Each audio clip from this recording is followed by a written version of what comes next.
Yes, this is a re-upload of yesterday's video. I had to private the video that I uploaded yesterday after about 90 to 100 views because I actually revealed my personal brand that I'm currently scaling. And the funny thing is that it happened at like somewhere in the 9-minute range. The average view duration was 5 minutes and 54 seconds. So luckily, the majority of you didn't watch that far into the video and didn't see it. If you did see it, congratulations, use it for some inspiration. I do gotta warn you though, if you try to steal anything from my site, my store, my brand, my ads, I will get you shut down immediately. I have a way to track it, and I have a lawyer that handles all of that nearly instantly. This video brought a lot of value in my opinion. It really helps to solve a common problem we're facing. So I wanted to re-upload it, and if you dropped a like on the last video, if you could do that again for me, it's greatly appreciated. Guys, I jinxed myself so bad, so let me cue the clip of Wednesday's video. And so the only thing that can really stop me now is a disabled ad account, because Facebook likes to randomly do that nowadays. So knock on wood. Disabled ad account. And of course, hours after I post the video, my ad account gets disabled. And like always, oh, sorry, Dylan, it was another mistake that Facebook made in disabling your ad account. Super frustrating. It completely killed my momentum. I was doing $3,000 a day consistently. I'm just gonna scale that up to who knows where. And yesterday, it was disabled most of the day still, got re-enabled, did like $500 in sales. Today started out really slow. Relaunched the ads at like 6 a.m. They're not performing well, so I'm just gonna let them spend and let Facebook's algorithm pick up that momentum. But this can't happen on Black Friday because it will kill any chances of the 6-figure month. My chances are already getting lower. I still think I can do it if I can pick up this momentum. But what I want to do in this video is show you guys how I'm going to prepare in case that happens. Now that I know that this ad account is at risk of, this thing happening, this disabled ad account situation happening on Black Friday, I'm going to prepare for it by setting up another ad account and show you guys how I'm going to structure it so I can just flip a switch in case this gets disabled during the peak hours. So let's jump into exactly how I'm going to do that. Okay, so here's my ad account that got disabled. And as you can see, like today, it's only spent $67. And if you look at my budgets, $500, $100, $200, $450. This should be spending at least $1,300 to $1,400 a day. And it's already 11:20 a.m. So I don't know what's going on. What I'm going to try to do is drop in some ads, different creatives, and like see if that'll re-kick it. But this is incredibly frustrating. So I'm going to prepare this other ad account and show you guys how I'm going to set this up and kind of structure it so you can replicate the same thing. So the first thing you need is another ad account that you've spent money on, and that's crucial. So I have this other ad account here, and can I go to like ad delivery? Oh wait, I got to go to lifetime. There you go. So as you can see, like I have spent $1,000 on this. So that's important to show Facebook like that you're using a valid account, not a new account. You're not trying to do anything weird, because you don't want to take a new account to like $1,000 a day in the first couple days, because that's a guaranteed way to get flagged. So if you have something that you spent money on over a period of time, that's very good to use. If your last resort is a new ad account though, it's better than nothing. So what we need to do here is share my most profitable audiences with this ad account so I can set up like a really simple structure that I can flip on while this is disabled. So you want to make sure they're on the same business manager. So I have this one called Multiply Ventures. So we're going to go into business settings, come down to ad account, and you'll see I have my 2 ad accounts here. So what we want to share though is the resources. So come to data sources, pixels, and we want to share, so this is my pixel I'm using for the site. We want to share it with the BBN ad account. Then what we want to do is come up to audiences,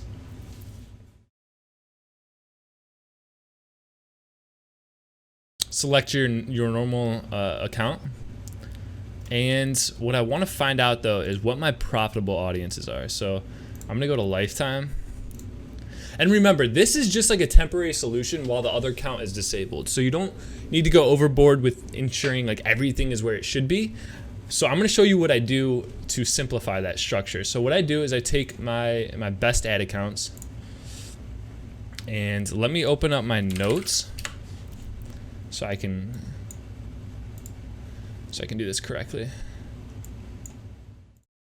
Okay, so we have, I know this one doesn't seem profitable because it's 1.66, but this hasn't tracked like probably 40 purchases, and I know that it's consistent at high ad spend. So what I'll do here is I'll do this.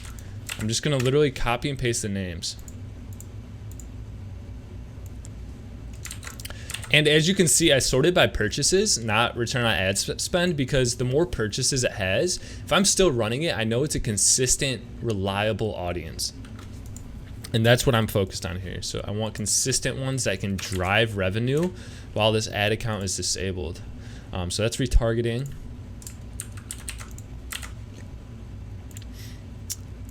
iTunes performing well.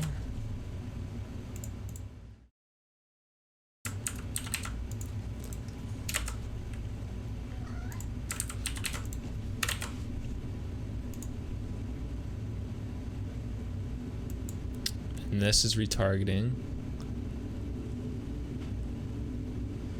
Okay, so these are the ones that are driving the majority of purchases right now. So this is honestly good as of now. And then what I'll do is I want to get my retargeting audiences too. So let's go into my warm audiences. So it's going to be the BC engaged. And then 7-day, 95% for warm.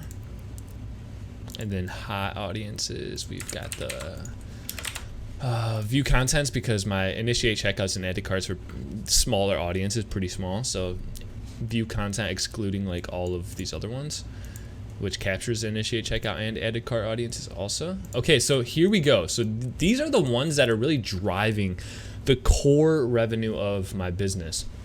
And the thing is if this account goes down, I know that these are reliable. Even in a new ad account that has no history, these are proven audiences that will perform. So that's what I'm focused on here. And so what I want to do is go to my audiences and figure out where they are.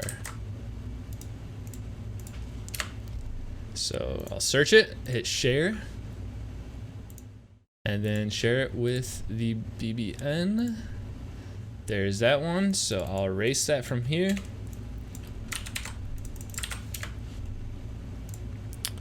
Hit share. Done. BC engaged. And this is why naming your ad sets with like the actual audience name is so clutch. So I actually failed. Oh wait, it should oh, because all these have that same name. But it's clutch because you can just simply search it and find it when you have a wide array of audiences. So go ahead and search this.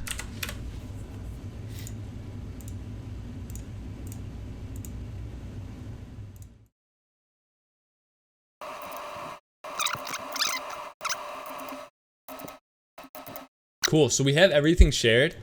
That is good for now. So what we can do is we'll go back into the BBN ad account, give it a nice refresh. And what I want you to take notice of is how simplified my setup for this ad account is gonna be, because when that other ad account goes down, if it does, once again, knock on wood, I just wanna hit one button and know that all of my reliable and consistent audiences are spending. And so the best way to do this, and I've tested this before and it works really good. So I'll just set it up the same way. I'm gonna do a CBO campaign. And then I'm going to be, I'll just name it scaling. Or I'll just name this, since we're technically not gonna be like consistently scaling. Call it reboot, because we're gonna reboot this account if something goes down. And then I'm gonna name it performers, because these are the audiences that performed well. Conversions, campaign budget optimization, $1,000 daily budget. I'm gonna just create a blank ad set here. Okay, so now we have this reboot performers campaign at $1,000 a day, and then we're gonna utilize If you haven't yet, you need to share that pixel. So we're going to utilize the pixel. We're going to choose purchase objective. No location since we're using custom audiences.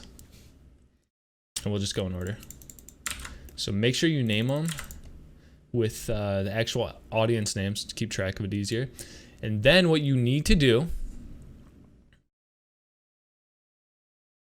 is make sure this ad account has access to your main business page. Go ahead and enter the post ID.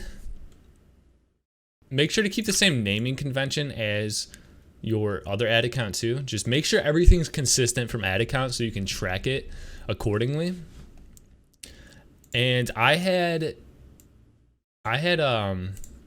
3 ads in each ad set, so I'm just going to duplicate these. You can hit Control D or Command D on Mac. Quickly duplicate them and then just do the same thing, copy over the post ID. Okay, so now we have this ad set with 3 ads in it, and what I want to do is duplicate this. I think I had like 6, so duplicate this 5 times. Repeat the process for all of the audiences.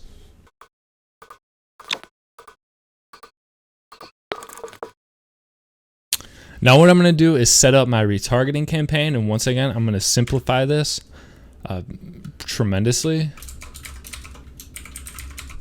So I'm going to include all of my retargeting in one, and I think the total budget I need is about $60 based off my spending, and this could be adjusted obviously.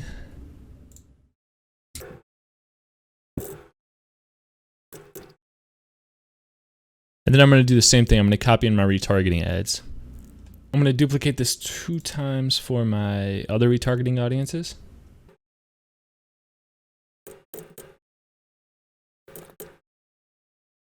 Oh, and one thing I need to do is share the purchasers audience so I can exclude that with these custom audiences. So the easy way to do this is you can select all your ad sets, hit edit, come down to here, hit exclude, and then you can just add it to all of them.